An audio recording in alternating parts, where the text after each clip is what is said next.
والخيبة الخاذلة لمن خاب منك والشقاء الأشقى لمن اغتر بك. اور رسوا کن نامرادی اسی کے لیے ہے جو تیرے ہاں سے محروم رہا، اور بدترین بدبختی اسی کے لیے ہے جس نے تیری چشم پوشی سے فریب کھایا. ما أكثر تصرفه في عذابك وما أطول تردده في عقابك وما أبعد غايته من الفرج. ایسا شخص کس قدر تیرے عذاب میں الٹے پلٹے کھاتا اور کتنا طویل زمانہ تیرے عقاب میں گردش کرتا رہے گا. وما أقنطه من سهولة المخرج عدلا من قضائك لا تجور فيه. اور اس کی رہائی کا مرحلہ کتنی دور اور بآسانی نجات حاصل کرنے سے کتنا مایوس ہوگا.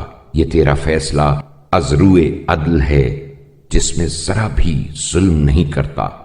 وإنصافا من حكمك لا تحيف عليه فقد ظاهرت الحجاج وأبليت الأعذار. اور تیرا یہ حکم مبنی پر انصاف ہے جس میں اس پر زیادتی نہیں کرتا، اس لیے کہ تو نے پے در پے دلیلیں قائم اور قابل قبول حجتیں آشکارا کر دی ہیں.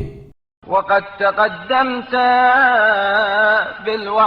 بالوعید وتلطفت في الترغيب وضربت الامثال.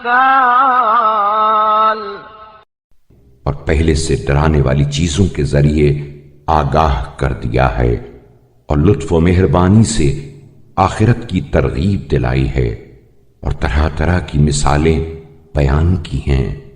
وأطلت الإمهال وأخرت وأنت مستطيع للمعاجلة. مہلت کی مدت بڑھا دی ہے اور عذاب میں تاخیر سے کام لیا ہے، حالانکہ تو فوری گرفت پر اختیار رکھتا تھا. وتأنيت وأنت مليء بالمبادرة لم تكن عناتك عجزا ولا إمهالك وهنا. اور نرمی و مدارات سے کام لیا ہے باوجود کہ تو تاجیل کرنے پر قادر تھا. یہ نرم روی عاجزی کی بنا پر اور مہلت ہی کمزوری کی وجہ سے نہ تھی.